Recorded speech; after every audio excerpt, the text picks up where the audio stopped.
Welcome to Upper Pylon 2. Our mission is to provide you with an in-depth review of every episode of DS9 in the order they were broadcast. Tonight's episode is The Reckoning, and this is Matt in Buffalo. And this is Blair from Ontario, Canada. And this is Matt from Arizona, and you are cleared for docking. Let's get right into today's episode, which is The Reckoning. Synopsis: the future of Bajor will be determined via The Reckoning, or will it? This is the 21st episode of Season 6 and 143rd overall. It first aired on April 29th, 1998. Written by Bradley Thompson and David Weddle. Story by Harry Worksman and Gabrielle G. Stanton. And it was directed by Jesus Salvador Trevino. Guest stars this week include James Green as Corral and Louise Fletcher as Kai Winadami. Matt, you have the notes this week, so whenever you're ready, take us into The Reckoning. It would be my pleasure. Teaser, this week we remember that a war is going on with a top-level staff meeting discussing what the current front lines are. Clearly, the Romulans have had a positive impact. And we also see the new chemistry between the couple that is Kira and Odo. But then later, Ben, Jake, Sisko, plus Kira are off to Bajor to visit a discovery under the ancient city of Bahala. You know, the city that they found some time ago? They found an ancient tablet containing inscriptions welcoming the emissary. This was placed there about 30,000 years ago. When Ben touches it, he is taken into a prophet's vision. Here, they describe to him that the reckoning is at hand, and who knows what that means. Soon he is kicked out of the vision as the door swings both ways. Well, there you go, guys. We got a Prophets episode. Indeed. Well, we had a war episode. We had a silly episode last week. It's time for another Bajoran episode. I know when I first read the title, I remember this episode, and I'll be honest, I wasn't really looking forward to it.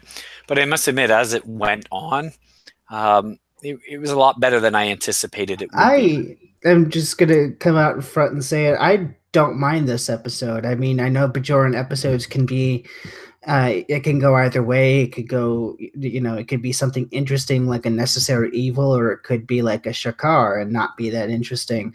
I think this is one of the better ones. I'll just spoil my thoughts up front. Yeah, and I will admit, though, I don't know if Smonsky was being, sarcastic when he said the chemistry between Odo and Kira. I kind of rolled my eyes when I saw it, and I know it's two new lovebirds or whatnot. I thought it was a little over the top, but that being said, it certainly played at the end of the episode. It really showed the value between the Odo and Kira exchange on why that was important. I still think they could have played it differently. It was a little too lovey-dovey over the top for two well-grown adults, but... That being said, I mean, I think they get away with it, and the reason I end up, because I wasn't on last week's episode, so I don't know how we all feel about the Odo-Kira relationship, but watching this, I mean, even if you're not a fan, I think you can admit that these two actors have chemistry to boot.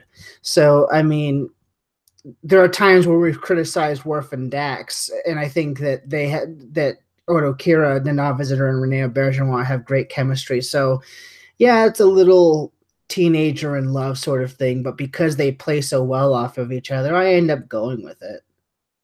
Yeah, and again, I think we see a payoff at the end, which I'm okay with. I just didn't like it. I just thought it was a little too over the top. But some of the other things I really liked in this opening scene were the small little things. Again, we talked about the war. It's always good to have a reminder, but it was just a small little, I don't want to say throwaway line, but to know that the Romulans retook, Benzonite or that type of area. So characters that we've met before in TNG, and we've mentioned Troy's homeworld before, Beta Z. It was overtaken. Yeah, so I like how it's not just the Earth and the station are the two most important things. We are hearing other worlds are impacted by this war, and there could be fallout. Well, I do like the fact that, 2 weeks ago when we had in the Pale Moonlight, we were told throughout that episode that the Romulans could mean the difference between winning and losing. And it's nice, even if it's just a throwaway line here, to show that, yeah, their entry into the war is helping. It's doing something, right? Yeah, and also too is we'll worry about it later. I like that too. I think those are good priorities. Yeah, they're taking over. They're taking over territory that they may not want to give up, but one thing at a time. Yeah, absolutely. And in the end of the day too, we well later. Well, I can't even remember what year the movie came out, but when we see Nemesis, we do see that kind of payoff too, where we did hear how the Romulans played in the war and what their role was, and the Remans as well. So there was a bit of tie back in to the Dominion War and how it affected everything across the board. Right. Just for reference point, that was 4 years after this in 2002. Oh, okay, thank you. So yeah, that's good callback. So that is a good solid chunk of time too. So I'm back. Sorry. I'm always in front of a baby monitor during these recordings. So the baby and what flipped out, so I had to duck out there. Say that we did a great job. I'm cutting this there. We carried it perfectly. I want to go back and talk about those things. Whatever. Fine. We don't have to talk. No, go ahead and talk about it. You've already ruined the magic. Go ahead. The magic. It's a peek behind a curtain. People love that. I think this works pretty well. I'm going to say that as an episode because it's not just a Bajoran or a religious episode, because it really does feed into the greater mythology and war story, because who knows if it's what they intended, but man, this pays off in the last episode. Oh, I'm so glad to hear you say that, because I mean, I don't know if you heard it as you were walking away, now that we're peeking behind the curtain, but Blair and I ended up saying that, you know, sometimes Bajoran episodes can go one way or another, and I actually think this is one of the better ones. I mean, it's not like an amazing episode, but I find this one immensely watchable. It is, and it's also, I think, aided by the prophet stuff. It's, you get your prophet's vision here at the beginning, but it's not just the weird stuff. It sets the stage, and then it's actually fairly straightforward as it goes through. There's no ambiguity necessarily. It is very basic good versus evil. Yeah, at this stage. Well, what I liked about it too was, again, going into this episode, I knew what was going to happen. But what I liked was when they actually had the showdown between the Paw race and the good guys, the prophets. The prophets. Sorry, thanks. It was we'd already gone in, like it was 31 minutes in, and I liked it. It wasn't just, we didn't spend 35 minutes of them standing there, and I found the buildup was quite well. They really set the stage for it. What I like about this, and we can talk about it as we go through it, the episode's called The Reckoning, but it's very much not about the event itself. It's how the event is impacting the characters. And I think that makes it a little bit more watchable, a little bit more interesting. And Matt's right. I didn't even think about it, but yeah, this ends up playing into the mythology, because, I mean, correct me if I'm wrong, we had only crossed paths with the Power Race once before when one took over Keiko, but this is the first time that we actually see like real possession, like the full, because Keiko didn't have red eyes. Jake at the end of this episode is going to have the full red eyes and the craggy skin. So yeah, this ends up, we get a little bit more backstory to the Power Race here.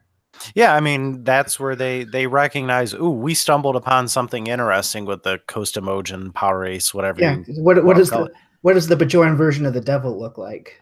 Right, and right here it's presented as, you know, very black and white, good versus evil. But do we see a little bit more nuance with that when it comes up with Dukat later on and his cult? Right, there's a little bit more depth to what we're presented here. So this is still just scraping the surface of some kind of interesting stories coming up. So let's move on to Act 1. When we come back, Sisko has now had the tablet removed and brought to Deep Space Nine for further study. He puts Dax to work trying to translate the inscriptions. Maybe they can provide some clue as to the meaning of this reckoning. By the way, I just want to say, like, I know I point this out, but I do like Dax's got a little bit of sarcasm going on in this episode, and I think it's peppered in appropriate places. It kind of struck me, and this isn't a bad thing, but it's like we got a bit of a heavy episode. Kai Wynn comes in, and she's not necessarily a source of any levity. Where can we put the levity into the episode? And you spin the wheel, and it comes up Dax as being the annoyed scientist. Well, I mean, like, because this week Quark wouldn't necessarily fit. He's usually our comic relief character, but in an episode like this, he's not the right card to play, I would say. And Dax's sarcasm is I think it's peppered in fine, and it's not goofy. It's just like, it's situational based. Right. And it's not an episode that needs to be super, super heavy. We just had that in Pale Moonlight. Granted, it does get pretty heavy about a father willing to sacrifice his son and stuff like that. That's when she gets serious too. Like when it's no longer amusing, she ends up taking more of a hard line this episode. Dax does. And you don't need, especially at this time, you don't need every episode to be, 9s and 10s on the grimdark scale, like The Walking Dead or something. You can still have some nice levity. I mean, we've got the whole 10-episode final arc for the grimdark stuff. So sure. Well, speaking of grimdark, soon Kai Wynn arrives. It's been quite a while since we've seen her, so what the heck? Let's pull a clip of her for our first clip. Whoops. Hang on. There we go. Welcome to Deep Space Nine. This kid's unsettled, so I might have to run in and out. What brings you to the station? Yeah, you guys can always just stop and just leave a blank spot in there, too. Artifact from an archaeological site. We were able to carry it fine on that one. Well, at least for that one. Yeah. Yeah. Understand how we would be sensitive to such matters. During the occupation, the Cardassians plundered Bajor's historical treasures as if it were their right. I never imagined that you would behave in such a manner. I assure you that the artifact will be returned as soon as I finish studying it. I was not aware that you had expertise in Bajoran history. I don't. Then why not leave the artifact in the hands of those who do? There are scholars on Bajor who have devoted their lives to the study of such things. I understand. But I brought it here because I believe that's what the prophets want. I see. Then I take it this has something to do with your vision? Exactly. Forgive me, I didn't realize that the prophets told you to bring the relic here. Well, they didn't. Not in so many words. I see. Then exactly what did they say? It's difficult to explain. The prophets are not always clear. Since they have never spoken to me, I'll have to take your word for it. All I know is, for now, it belongs here. Who am I to argue with the emissary of the prophets?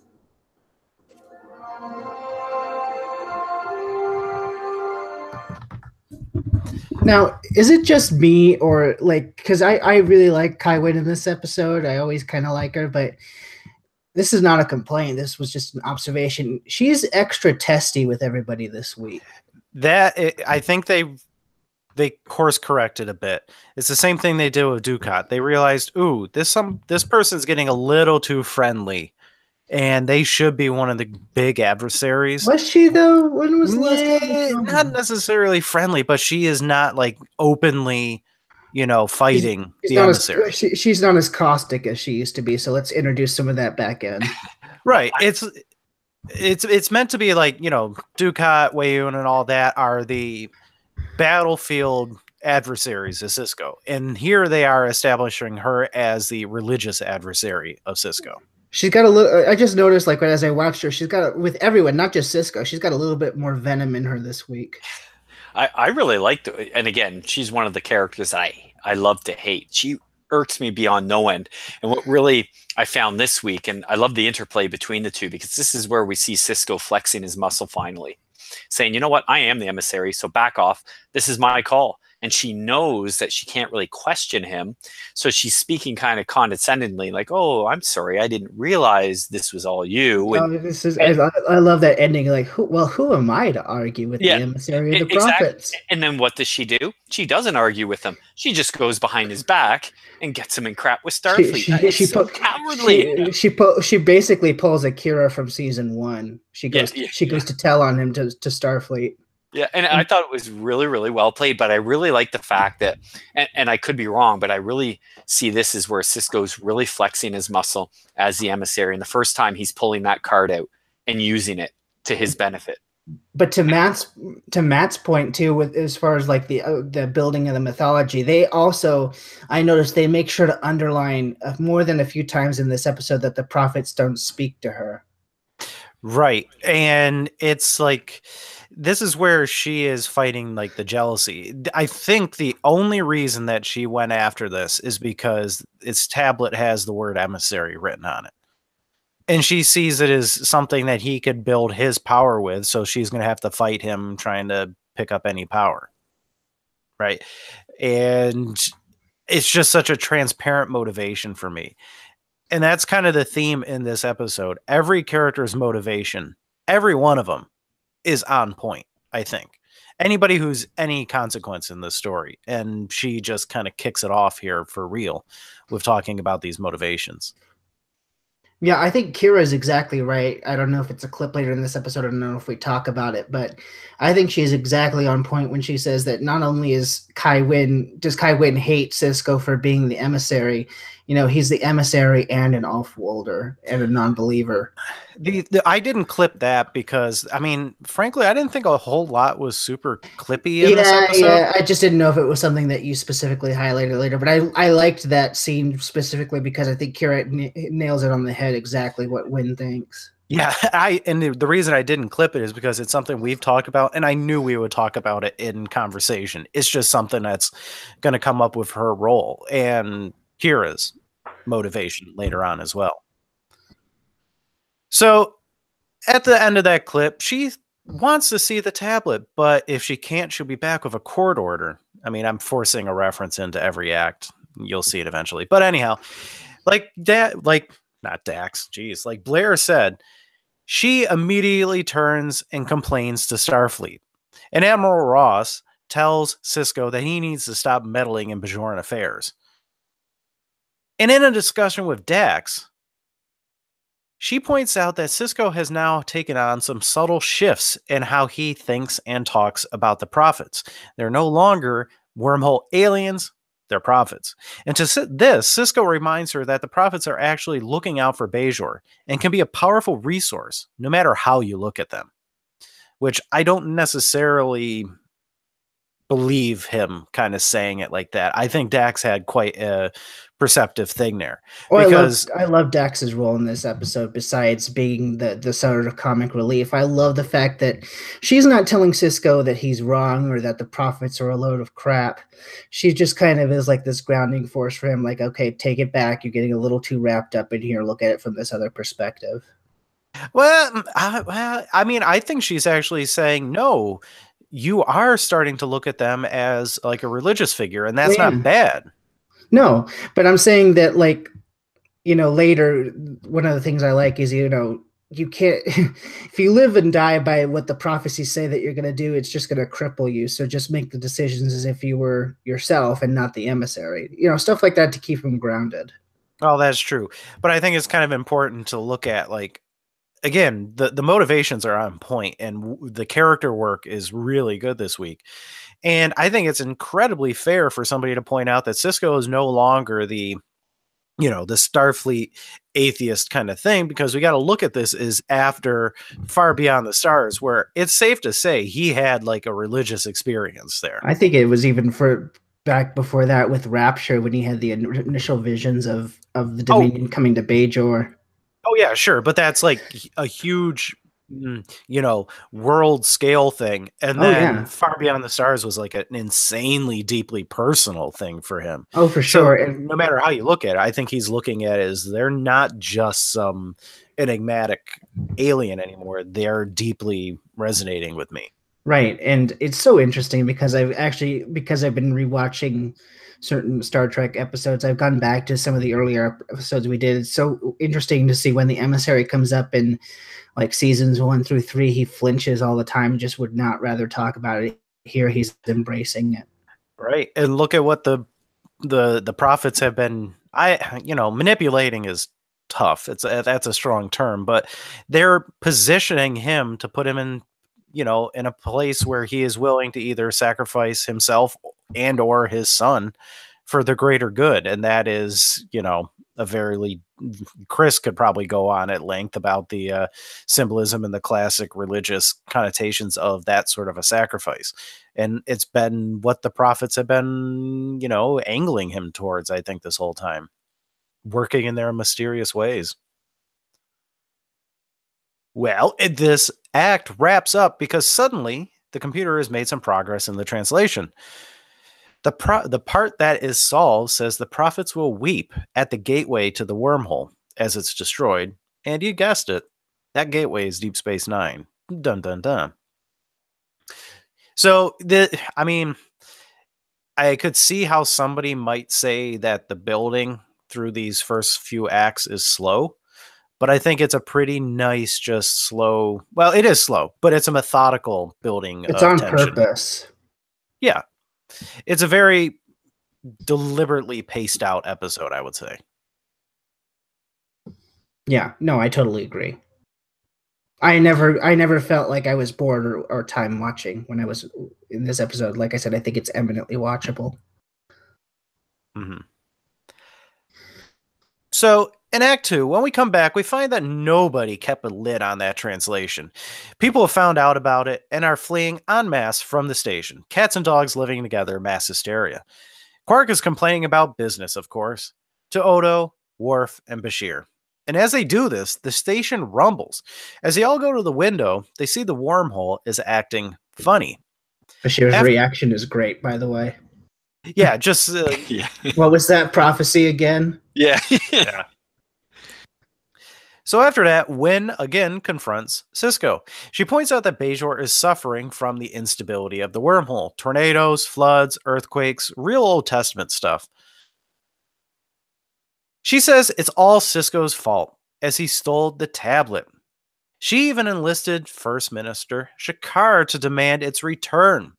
Here you can clearly see Sisko really biting his tongue here in his cheek and, well, everything, as he relents and says that it will be returned in the morning, and that she'll happily leave with it. So Dax says there's more translating done, and it all seems pretty dire. But due to some damage, it's going to be impossible to entirely read the tablet. Sisko then talks to Kira. And Kira brings up that old news that Wynn hates Sisko and in fact resents him for being an outsider and having the ability to talk directly with the prophets and then being able to exert his will on them to some degree. Kira says that she's actually sort of jealous about that too, but is not resentful as Sisko has never asked for this. That night, Jake speaks with his father, and this will be our next short clip.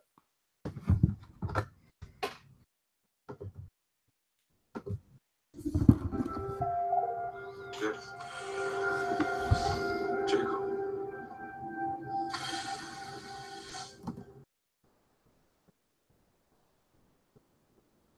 Airplane. So are you. What's on your mind? I don't know. I guess I just wanted to see if you're all right. Fine. Well, since when did you become a warrior? I don't know. It's this emissary stuff. It scares me a little.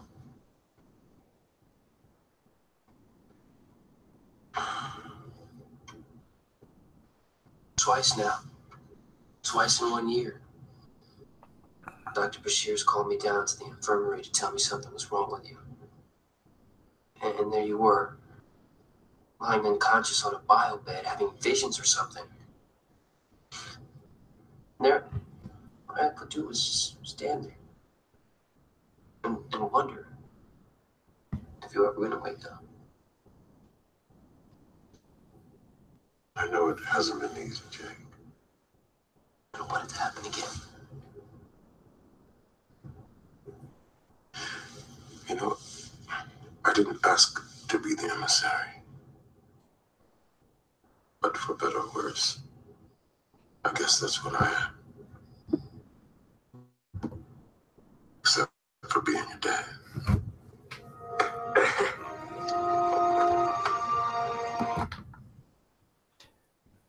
Okay, so I'm gonna kind of make maybe a surprising comment, but I think that's the best scene of the episode. It's a good scene. It's a good scene, but I think it's a really great scene because, like I was saying, every character's motivation is on point here. And you could argue at the end, like, oh, come on, that's pretty contrived that his son is the one that's possessed by the demon, the Coast-Emojin. I think it's brilliant because, okay, maybe Kai Wynn could make the argument, you can make the argument about her, but there are no other characters established that could possibly have a real issue with Cisco being the emissary other than his son, because we see the son is terrified of what this is doing and how it could take him away. Yeah. The son is like, he's having that little flash of like selfishness of like, this is my dad. And we saw that before in The Visitor, like that, how he'll do anything to save his dad. And he sees that, he might be very important to all these other people, but he's my dad. And I think that little bit of a crack is all that would take for like the manipulative, whisper of lies, Pa Wraith kind of a person to take him as like, all right, here's your path to get your dad free of the prophets. Allow me in and I'll destroy them. And your dad will be free from that. And I'm like, ooh, that's good. That makes a heck of a lot of sense. I'm curious. He's so like, because we never see either person get possessed really, but we get inferred that Kira was a willing vessel because she's a, follower of the prophets and their humble servant. So do you think Jake elected to take on the power? No, I don't think so. I think I put it much more closely to, what's her name from The Exorcist. Okay. Yeah, it's like there was something in her character that allowed this through. So does that mean we could call the Pa Wraith Captain Howdy? Yeah, absolutely. It's just some sort of like weakness isn't right because it's a weakness through his love for his father. But I thought that's like the little bit of a crack that it can come in, and then that's all it needs to come through. Obviously, the crack is much bigger when it's a Ducat or something like that, where it's just this lust for power and destruction and all that kind of a thing. But it can work in a much more subtle way in that, like, once I kind of realized, like, what's the point of this scene? Oh, that's what it is like Jake probably just like silently prays at one point, why can't I just have my dad back? Right. And that's all it took. And it's a be careful what you wish for situation. Yeah. I really think that in a weird way, by the end of this episode, him being possessed by the Pa Wraith actually helps him come to accept his father's position. Oh, yeah, absolutely. I completely agree. I mean, that comes up. And ultimately, that is like I totally agreed with the Pale Moonlight alternate universe story that they abandoned is just this bond between them is too strong. It won't break apart. So it's like, yeah, I want him to kind of accept his father's role because we see that it is quite important. So after that, Ben Sisko can't sleep. He goes to the science lab where he vents out loud to the prophets, lamenting why are they just so damn mysterious. He is then overcome by the urge to smash the tablet. He does, and after he does, two energy clouds leave it. A white one and a obviously evil orangish red one as we go to commercial break. And that's just like, if this was the moment where you just want him to go, oh no, that ain't good. Yeah, it's not necessarily a criticism, but this is the one part of the episode where I had an unintentional laugh because I don't think you're supposed to laugh at that, but like the way it's played, he kind of has his Shatner moment of the episode. Yeah, if you try breaking a stunt rock. Oh no, I'm not like criticizing it. I'm just saying, like, I think that was the one unintentional laugh they got out of me. Of course, the way that they play it later is great. I just love in the next scene how Dax is like, yeah, when I'm frustrated, I feel like just smashing stuff too. Oh yeah, when it comes back and Sisko's looking pretty embarrassed. Yeah, that's pretty good. And you can just see him thinking, how am I going to explain this to Wynn? And you see it too. She's like, you expect me to believe that, you just broke it. I really liked it. It was funny because this is where we're to believe that the prophets are like overtly, nudging people, right? Mm-hmm. Well, they're All right. about to possess somebody, so yeah. Yeah, well, yeah. I don't know if they should just have that such of a strong, overt impact on somebody, but yeah, whatever. Yeah, Did but they ever explain why, though? And maybe I missed it, but why there were some prophets in Pa Wraith stuck in this rock? Like, had they been trapped there for 30,000 years? Why? Not this episode. Not this episode, but like my guess was because this reckoning is supposed to happen. It's like a tribute thing. Like these two volunteered as tribute to be trapped in this rock and then have this battle when the time was right. That's my guess. Well, that makes sense. It was just, because you always expect the prophets to be in the wormhole, and yet it appears that these two were trapped in this stone for so long. But that does make sense. I'll buy that. Yeah, I mean, it's the prophets work in mysterious ways. We'll just say garbage like that. I'm sure there's like some compelling prophecy somewhere in some expanded universe book. Who knows? Right. Who cares? That I don't know of, but I'll get back to you on that. Well, it's just they exist outside of time, so they're not trapped in there yet trapped in there at the same time. Who knows? Right. Who knows? But like you said, as we move on to the next part of the notes, as if Kai Wynn needed a reason to get more acerbic. Yeah, let's get right into that because this is kind of a very short act. In this one, Cisco tries to explain to Dax and Odo his urge to destroy the tablet. They seem obviously quite skeptical, but shortly afterwards, there's a power drain on the station. Well, that probably is related. Wynn is there really up on her high horse with Cisco this time, and she just says stuff to the effect of like, really, you couldn't even tolerate. You couldn't let me have this. Yeah, well, I wouldn't either. I mean, it's like but that's her thing. Is like that was her one thing to get over Cisco in this episode was like, well, at least I could force him to give it back to it. And from her perspective, is like, I can't even have this one thing. Yeah. F you, Cisco. But that all dressing down is shortly thereafter interrupted by Odo calling him from the promenade. There appears to be a bit of a problem. There they find Kira possessed by a prophet, and she is absorbing power from the station. Soon her energy will be the size of a 35-foot long Twinkie weighing approximately 600 pounds. She gave herself willingly to the prophets, and she talks about that it's time for the reckoning as we go to a commercial break. So there you go. Another, of our characters at hand, her being the one possessed by the prophets is completely by it, and you just see more and more how Wynn is the absolute phony. Literally, like, I love how the Kira prophet will literally have nothing to do with Wynn. Will not look at her. Will not answer. I like that. Yeah, and she's trying to get down on my knees, and totally as if she's not there, and that just fuels her fury even more. That they won't even talk to her when they're standing right in front of her. They don't even talk to her. Did she, I'm now embarrassed. I didn't really pick up on the extent of it. Does the Kira prophet literally not acknowledge her at all? No, she's 1 minute in the same scene. She's talking to Cisco, and then Kai Wynn steps up and starts talking to her. And before Kira goes back into I await the Costamogen, Wynn is trying to talk to her and no eye contact, no acknowledgement, nothing. All right. Well, I know she got the cold shoulder, but that again just ultimately shows her motivations for, this episode, but down the line, it must be just incredibly embarrassing. It's the equivalent of God coming down and possessing one of the Swiss guards and not the Pope. Right. It's just what a slap in the face to her. Well, I mean, she can't have an orbit. It's like Blair said, she can't even have an orbit experience, and she still can't even talk to them when one is standing there in corporeal form.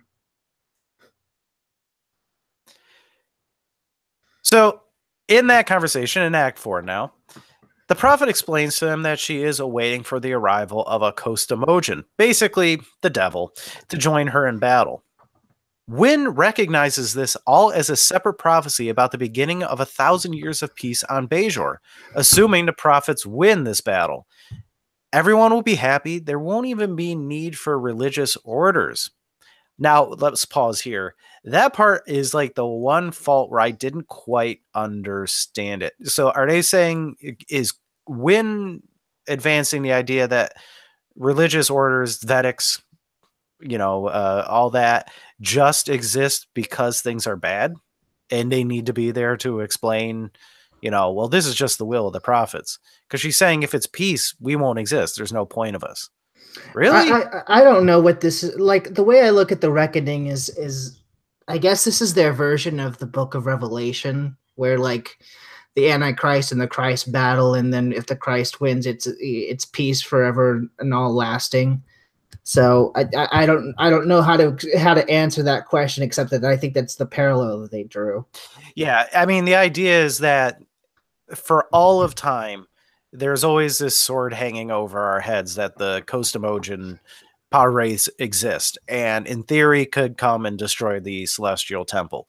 And that once this happens, that will finally mean that the prophets will look down on Bajor favorably through all of time.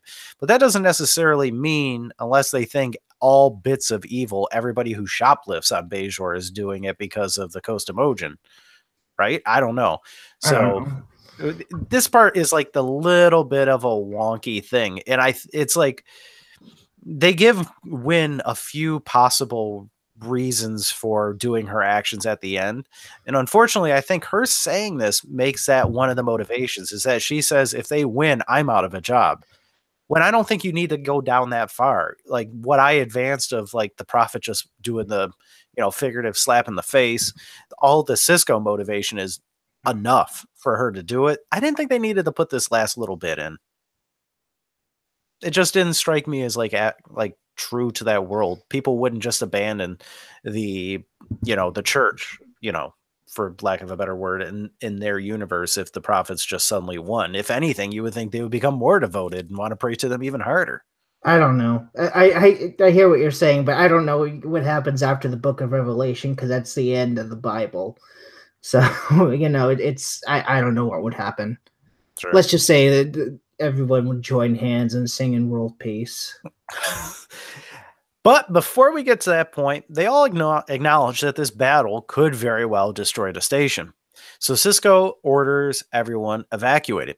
Some of the staff suggest that they could flood the promenade with a specific type of radiation that will drive the prophets safely out of the body of Kira. Odo shoots this down. As he points out, this is clearly what Kira wants. And Cisco refuses it on the grounds that this is what the prophets want. So I think it's like it adds a little extra weight this week that Odo and Kira are now a couple. We were talking about that as you were yep. Away. I don't know how you guys felt last week, Blair. Were you on last week? Yep. I don't know how you guys feel about the Odo Kira relationship. I know some people love it, some people hate it. But, even compared to someone like Worf and Dax, what I like about it and what we talked about was that Nana Visitor and Renee Auberjonois have very good chemistry together. And so I buy them in their scenes together, and I buy that their affection for each other makes Odo a believer in the scene. And that's kind of fun to see as a character moment. Well, Matt, just as a little bit of background, I think in general we all are in favor of this relationship. We just took a little bit of issue with how they executed it in that episode. Right. Kind of quibbles.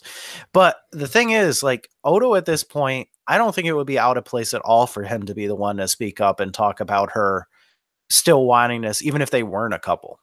Because it's just like he knows her character so well, and it makes all the sense. Yeah. No, it would work if they weren't a couple. I think the fact that they are a couple at this point kind of adds maybe a little bit more emotional weight to it, but I agree it would have worked either way. And it's sacrifice. Like that's like one of the themes of this episode. The main one is Cisco, Ben Cisco willing to sacrifice his son.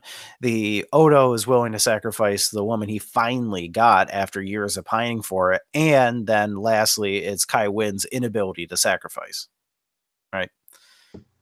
So now, after sorry, I was just going to ask a question. Was this the same radiation that O'Brien came up with to get the paw wraiths out of Keiko? I think it might have been.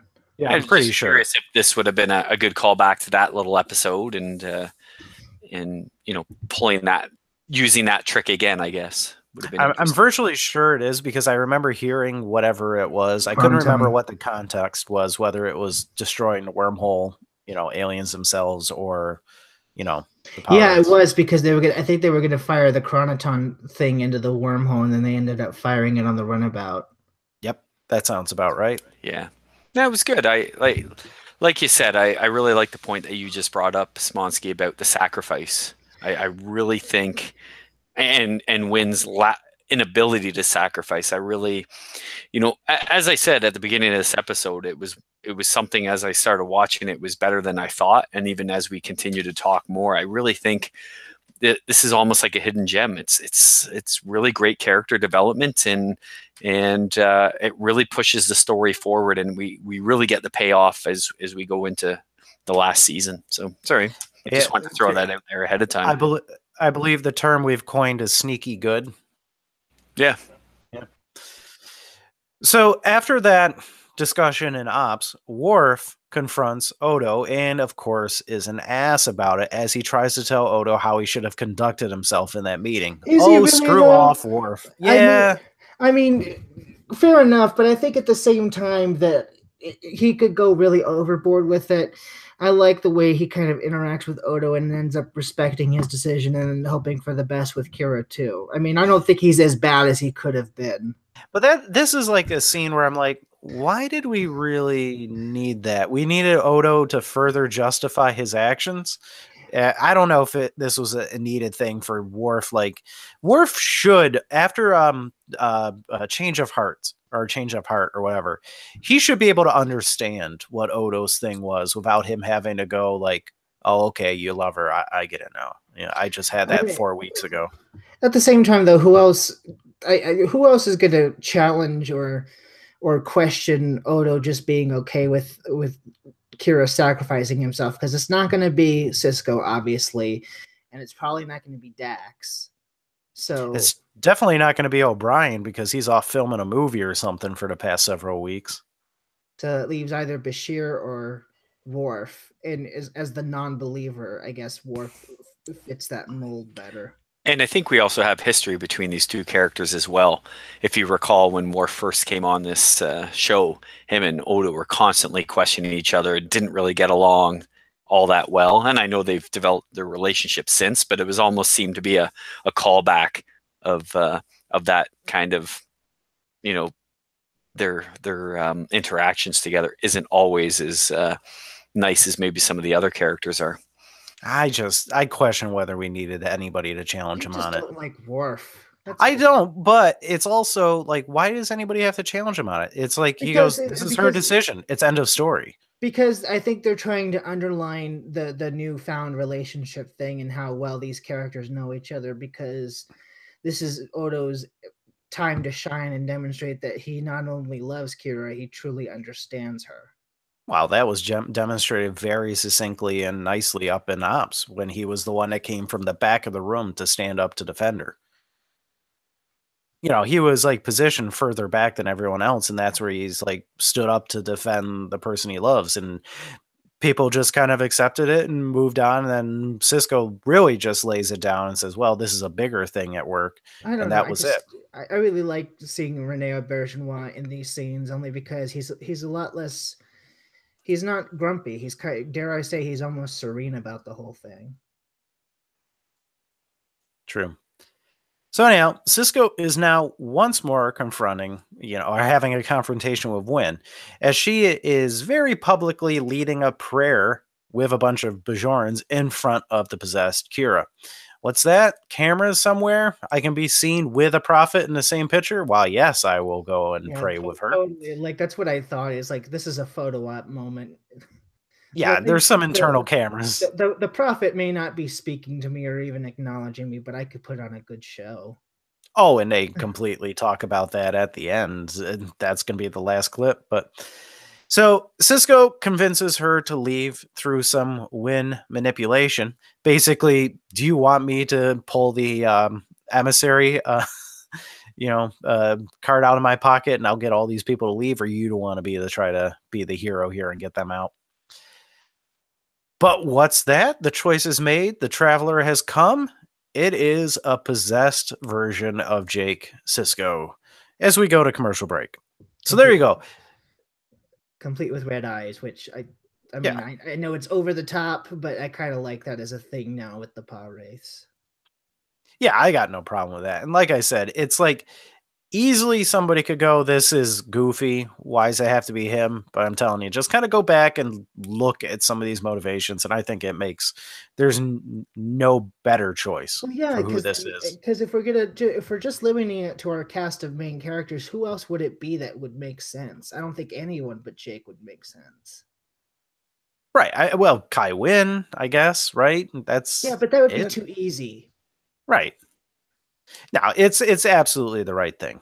And then the final act is pretty powerful with it it's too. like you said, it's like The Exorcist. Go after the innocent person. Mm-hmm. Well, should I just take it home, boys? In Act 5, the battle is joined. Kira and Jake have at it. And clearly, the Prophet is kicking the Costamojan's ass here. Jake is going to obviously eat it. And Dax offers to use the radiation plan as she sees that Jake is about to die. Sisko is having none of it. He appears to be willing to sacrifice his own son in order to end the threat of the Costamojan for good. Well, and that's a big thing too, because like I don't think he even thinks. Yeah, he thinks that Jake might have to be sacrificed, but I like the fact that the character choice that he really puts all of his faith into the prophets that they're not going to hurt Jake the corporeal. Ooh, that's faith misplaced, I think, there. I know, but it shows how much he's grown as a character in terms of his relationship with the religious figure in the iconography. If I'm to be... Oh, you go ahead, Blair. I think he just honestly believed that the prophets would protect him. At the end of the day, Jake would lose the battle, but somehow he would survive. And I just wanted to point out too the special effects on Jake. It was pretty. I thought it was pretty good. The veins and I thought it didn't look, CGI or crappy. I don't know what they did there, but I thought it looked fantastic. It was probably real makeup. Yeah. And then the Harry Potter, Voldemort, Big Trouble in Little China battle of light in the middle was actually pretty decent looking too. But I would make the argument of he's hoping that the prophets are going to spare his life. But I think he's realistically knows that this is probably going to destroy the station. The one argument I would make is that unfortunately the Costamojan haven't been super well established as being like a real thing. So it is a bit of an ask to make you really side with Sisko here because, oh, wait, these guys that we only basically just saw are that big of a threat that our main character should be willing and we should totally understand him willingness to sacrifice his kid. Yeah, I mean, sure. This is the episode that establishes really the power race as a thing. Right. But the thing is they kind of really jump in at it with that theme of, a religious figure being willing to sacrifice his own child. Right. So it hits a road bump in this episode, but when we see them come back, we remember how evil they were in this one, and we buy them as a threat. Yeah. In the bigger picture, maybe rearrange these stories just a slight bit, but yeah, it's all right. So, like I said, Sisko is having none of that. He's willing to sacrifice his son for the greater good. He orders Wynn, Dax, and the rest of the people off the station. He is going to stay behind to see this out. As they flee, Wynn turns and heads to Ops, where she floods the promenade with the radiation, yelling that nobody stomps on a church in her town, sending the prophets and the Costamojan away and out of the bodies, much to the chagrin of the prophet and Kira just actually yelling no. That kind of seemed a little unprofity, but what can you do? I guess the reckoning will have to wait for another day. I know, but the prophets just don't go curses, that kind of a thing. I mean, I'll get you next time, Gadget. That's not what they do. You're saying you're acting like it's like Darth Vader at the end of episode 3. It wasn't that bad. It's not that bad, but yeah, come on. So I must admit, I completely forgot this happened. And it kind of was like, wow, this is actually good. So my question is, and Smansky, you just kind of said the reckoning will have to wait. And I'm throwing the idea out there. Do we see the reckoning in the last episode? That was Yeah. my question. Where Cisco and I think sorry, that this was Cisco and supposed to Ducat be fall into the fire pit of whatever, and well. They said that this is like the sacrifices needed to be made for what the prophets did for the Starfleet and the Jemadar. So I think my interpretation of it was this was going to be the penance, but because someone stopped it, it's like, okay, well, it'll come again and it'll be And worse. the penance was going to be the loss of his kid. Right. That was going to be the sacrifice. So for anyone to think Jacob was coming out of that alive is, well, you're not paying attention. The prophets have been saying, all right, well, your son's going to die because we stopped that Dominion fleet. Mm-hmm. It's the sacrifice. It turns out later on, since he is, we find he's essentially a prophet himself, he has that last reckoning in the fire caves and banishes the pirates. Yeah, I think the reckoning is, it turns out, who knew that this is like literally the finale of the season or the show. The setup for the finale, yeah. Yeah, even after the Dominion War wraps up, this is still the last thread that gets wrapped up. So, here. So, like I said, the Kosamojin is banished from Jake's body. So Ben goes to meet with him recovering in the infirmary. And this is where at least they do a little bit more retroactively to help you understand that the willingness of Ben to allow it, because Jake says that while the Kosamojin was in him, he could feel just the absolute evil of it, and he could understand how his father was allowing him to make this sacrifice. And again,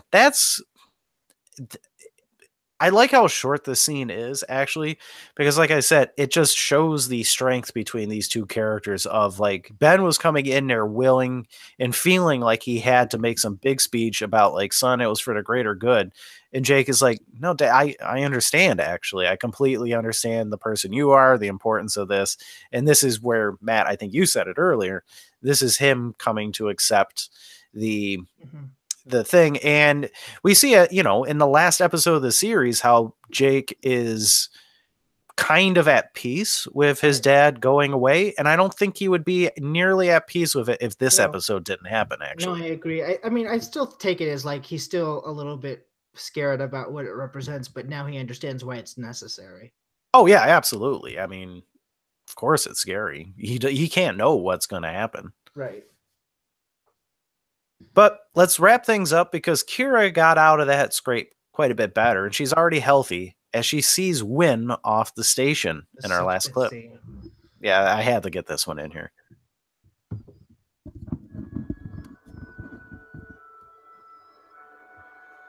The emissary couldn't escort me himself. He's with his son. I would think he'd want to thank me. For what? I prevented the destruction of this station. I saved the emissary's life and the life of his son. Don't pretend you did it for the captain. I did it for Bejor. If you haven't heard, the floodwaters have receded and the earthquakes have stopped. And you're going to take credit for that? I take it as a sign I did the right thing.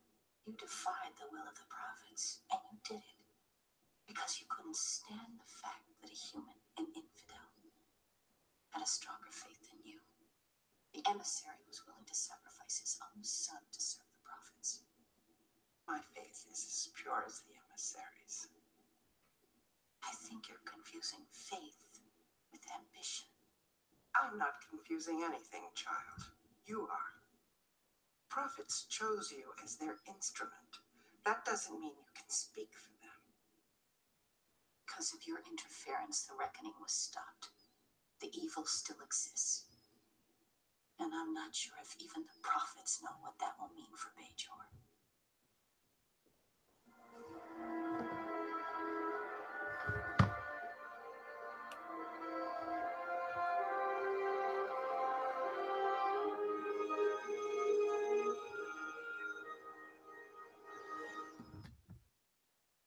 Man, does anybody else's blood boil when she calls somebody child? It's so condescending. Well, and she always whips it out with Kira whenever Kira just gave Owns her? owns Yeah. her. Yeah, I mean, it really is just the best. What Kira said is right. So the only thing that she can resort to is the ad hominem, and just belittling her. Mm-hmm. But I do love the fact that even after this confrontation, I don't think Wynn's sorry at all. And I kind of love that about her character. I mean, I love to hate it, but it's so her. Yeah, it's so her, and it's like, is this a moment where her faith is like really trashed and it's gone? I don't It's know if it's her. totally damaged. I don't know if it's No. her faith is trash, but she's now more certain than ever that like power race or profits. I'm the one with the biggest stick. It's not the emissary. It's me. I'm the savior. And I think we see later on too when she starts speaking with, she doesn't realize it's the Path Wraiths at the time. She's still very religious. She's so excited that that the prophets are talking to her, and then she's devastated when she realizes it's the Path Wraiths and not the prophets. So I still think she's religious, but her political ambition is still the overriding factor here. And here I think there's a little bit of a commentary of back to the Star Trek kind of like ideal of, I don't think in the show they'll ever really say that there's anything wrong with the spirituality and the religious stuff. I think they do put in some of the Star Trek concepts of giant organized religion. Well, yeah, I Be a think little bit gross. I think what they're showing in Deep Space Nine, and I kind of love it, is that spirituality and believing in deities can be a very wonderful thing that brings a lot of peace and prosperity to certain people. But it's also something that can be used as a weapon and a way to subvert others in the wrong hands. Yeah, once somebody uses that as a power over somebody to manipulate them and tell them what to do under the guise of I'm a god, or I speak with the gods, or I know what the gods are saying. I'm their representative. Yeah. The extreme of that being the changelings, purporting themselves to be gods. So and then I do like that. Genetically programming all their subjects so that Well, none of them will disagree. Right. So I do like that people who complain that this is not Roddenberry's vision or blah, blah, blah, blah, blah, there is like quite a bit still there that is still taking shots at things that that audience wants them to take shots at. And I think it's the more, dare I say, more mature standpoint is that there's nothing wrong inherently with spirituality. It's what people do with it. Yeah, right. Exactly. And I think that's applaudable. So there you go, guys. It certainly goes to the Star Trek open-mindedness that we're supposedly celebrating with each of these shows. Well, tell that's a good chunk of the fan base. I know. So it's ironic that like the fan base of a show that's probably the most open and progressive is so close-minded at times. Who knows? But we're beating the old drum on that one. What do you say, guys? Final thoughts and ratings? Yeah. I never go first. Go ahead. I'm going to go first this time. So, like I said, this is like the sneaky good episode, right? It's like going into this, I kind of was forgetting what this is. Like every time, I don't know the episodes by their titles. And when we look at the schedule, I'm like, The Reckoning, what the hell is that? And you go to Memory Alpha and you just see the thumbnail of one scene in the episode. And I'm like, oh, this is the one where they shoot the lasers out of each other's chests. I'm like, whatever. It'll be just another episode in the UP2 before we get to the final run-up. Well, I'm very happy to say that I was completely wrong in that initial thought, and I'm sure a younger me wouldn't have appreciated this, so I'm stealing Blair's point here, maybe. I watched this, and every bit of it, or virtually every bit of it, the minor quibbles, like I said, are down to like individual lines in like a 30-second scene. But beyond that, every other part of this just makes so much sense for the universe that it's created. And again, it's not this episode's fault that they didn't build up the power race as much as they should have beforehand. It's probably something we should have had since the first season, the yin and the yang, the dark and the light, devils and angels. It's something that probably should have been here all this time. Or at least like post Keiko being possessed. Like we could have done another fifth season episode with it. Right. But that's not the problem with this one. The good is so good, and it's like subtle good. Just like every character's thing. Dax calling out Cisco for like, no, you're kind of accepting them as gods now. All that is just so good that, this might come as a shock, guys. I'm going to give this a sneaky 5-star episode, actually. Wow. I liked it quite a lot. High praise indeed.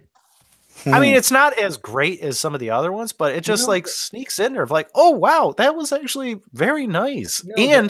Who would have thought watching this the first time through that this is arguably as important as Pale Moonlight for the rest of the show?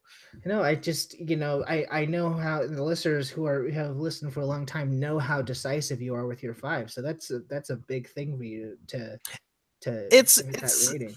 It's a light 5. It's where it's like 4 doesn't quite feel right. It's, if I could do halves, it would have been a 4.5 or something like that. Yeah, but halves are for weaklings. That's right. I'll have none of it. Blair, you want to show that you're a weakling, or are you also going to choose a solid number? Absolutely, and weakling it is. So, similar to you, Smonsky, I kind of went into this, and I'm like, gosh, the reckoning. And yeah, this is where Jake and Kira just sit there and, like you said, shoot lasers out of their stomachs or chests. But I must admit, as I'm going along, I was coming in here with a 2.5 and probably going to go down with it. And as I'm watching it, I'm thinking, you know what? I could probably put this up to a 3. And as I'm going, and I'm like, wow, no, this is getting higher and higher. For all the same reasons. It's sneaky good.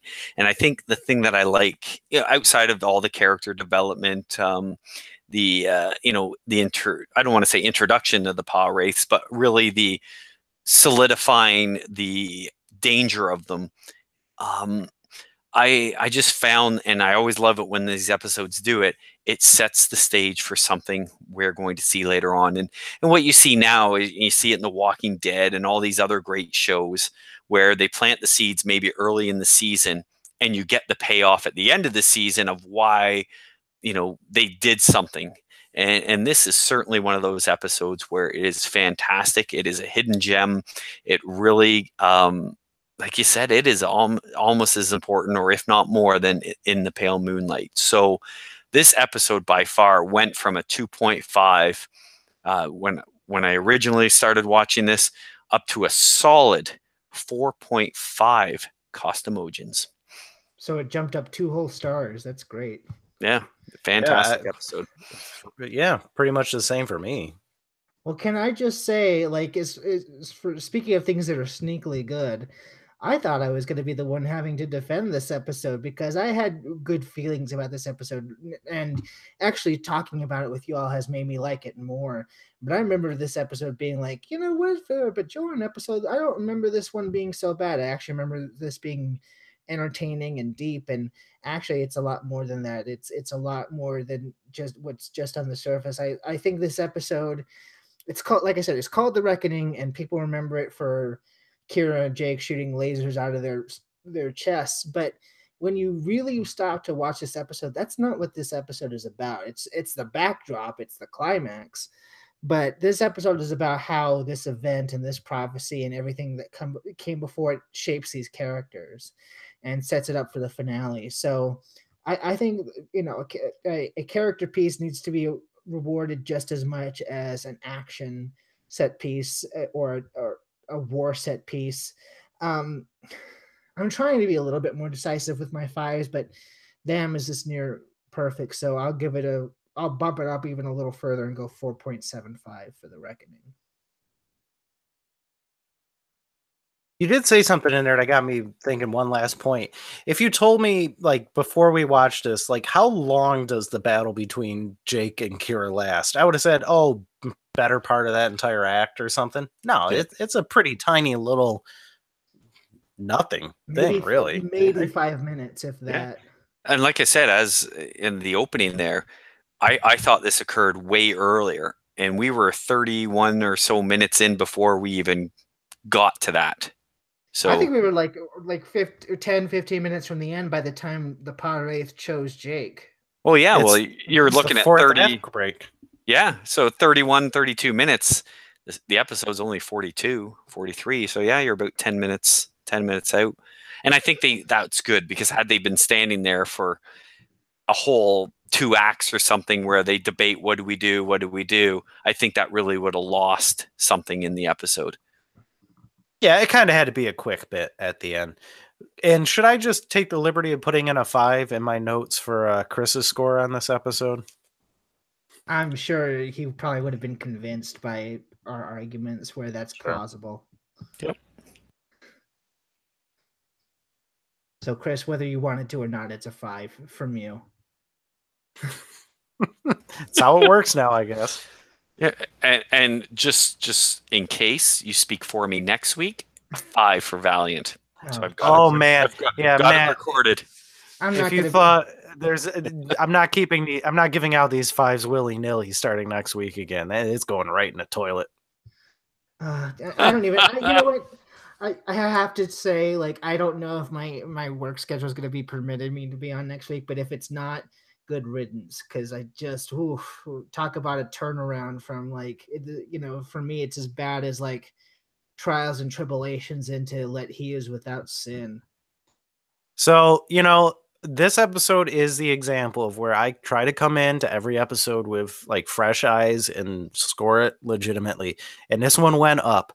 Next week, I don't remember it being good. I'm still going to give it its chance, but man, it's got a lot of work to do. Hey, at least this character at least this episode has characters you somewhat like. Even Kai Wynn is written to where she's compelling. Next week is a bunch of whiny brats on right. Oh, Starship. Hell. We're reviewing the episode now, but it's a delicate balance of making a Kai Wynn character where she is annoying, right? And irritating. But where is that balance between that is a detriment to an episode and its score? Well, the balance is somewhere between this episode and Valiant, because we get irritating characters, and boy, does it crap the episode up. They even managed to make Nog irritating. That's how bad Valiant is. Jake is the least irritating character in it. Not only is Jake the least irritating, he's the one that has the most sense in that episode. Yeah. Not that he's irrational all the time, but like he's the only smart one in that episode. 5.0 Red Squads. There it is, people. There it is. I give a 5.0 Red Squads to the part where they all die. That's the only when I get to this episode, that's the only part of the episode I rewatch is where they all die. Blair, the precedent is set. If you're not on the episode, the people on it get to just assign the score to whoever is missing. We're going to pick your score for the episode next week. No, I'm editing it. But that's let's save that headache for next week. I think even if this episode doesn't end up in its own sort of UP category, maybe we can just kind of acknowledge this as like the underdog MVP of the season. Yeah, sneaky good episodes. Hey, right now that could be a UP. Right now, its score is going to earn its way up into the, for the scoring. It's ahead of, a good chunk of the opening several episode arc. So it's going to make its way into the UP categories for sure. Yeah, I'm just saying that like when you get to season 6, everyone thinks, Pale Moonlight, end of the season, the opening of the season, and this is one that gets ignored or looked over, and I think that just acknowledge that it's actually a hidden gem. Absolutely. So should I do the weird awkward thing and throw to myself doing feedback? I mean, are we still doing that? Yeah, absolutely. Okay. That's it. Blair, you're editing this? Just make that the edit. Me throwing it to myself, edit. And this is where we would be having it. So edit out all this stuff. Actually, you could keep in the part where I say, are we still doing that? No, get rid of that stuff. Oh, Kieran came through and put up feedback for like 10 episodes within minutes. Okay, I saw that. Yeah, it might be just I do. I saw and we're getting emails too, though, right? So a little bit, yeah. Emailing to put their comments in. Well, I saw Kieran on Twitter like saying that he was behind watching the episodes, and now he's catching up. So that doesn't. I might just do like 5 episodes to get as much closer, and it will be just like 5 Kieran lists, because those are like very quick. Because I just read the thing, make a pithy comment, and just keep moving. I said I liked how he's making these lists and the feedback, and he's like, okay, I'll just do it every time. Easy as that. All right, edit all that out, Chris or Blair. Let's leave a little bit of a silence, and then Matt, do you want to do the wrap up duties? Yeah. All right, silence.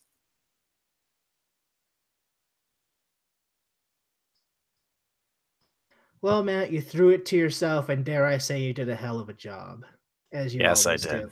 Absolutely. And if you love the way Matt does commentary, well, there's so many ways for him to get you to get him to read your posts. You can email us at up2podcast@gmail.com. You can leave a comment in our forums at forum.trekmatefamily.com. You can like us on Facebook at facebook.com/upperpylon2, and you can follow us on Twitter at UP2podcast. Also, 5-star reviews. We're coming down to the end of the show, guys, and so it would really help for new listeners who aren't just getting into our back catalog to see that we've done good work. So we really appreciate those reviews and the time it takes for you to write them. And you can reach us all personally on Twitter. I am at mhansen0207 HANSEN, talking about all things geek, but probably for the rest of this month talking all things Infinity War. Man, I can be found at Pro Sub-Zero, where I'm reading plenty of very interesting science fiction, including some from old Star Trek authors, and I have some traveling coming up, some good stuff. Come follow me. Hockey playoffs for Blair and I to talk about. Good times ahead. Indeed, you said it right there. Hockey playoffs. Sorry, Matt, for Buffalo. But yeah, I can be reached at Medic1849, where I will be probably tweeting, retweeting about the hockey playoffs, NHL, Toronto Maple Leafs. And I'm sorry the Maple Leafs drew the Bruins. We'll win 7 games.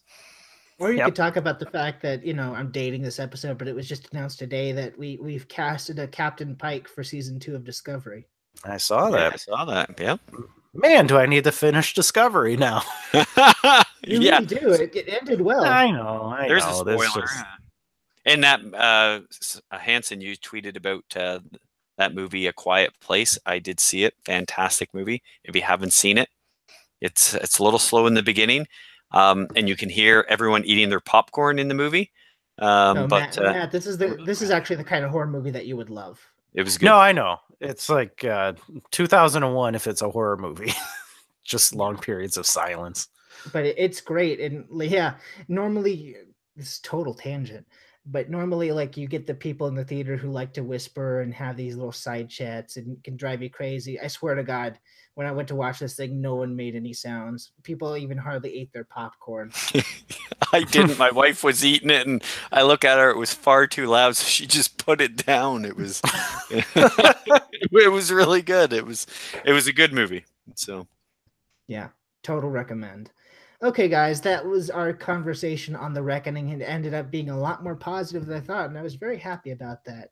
Join us next week when we get a very craptastic episode with Valiant. This is Blair from Ontario, Canada. 5 stars for Valiant. Until next time. I'm Matt in Buffalo, and back off, man. I'm a scientist. And this is Matt from Arizona, closing hailing frequencies. Docking clamps are open, and you are cleared for departure.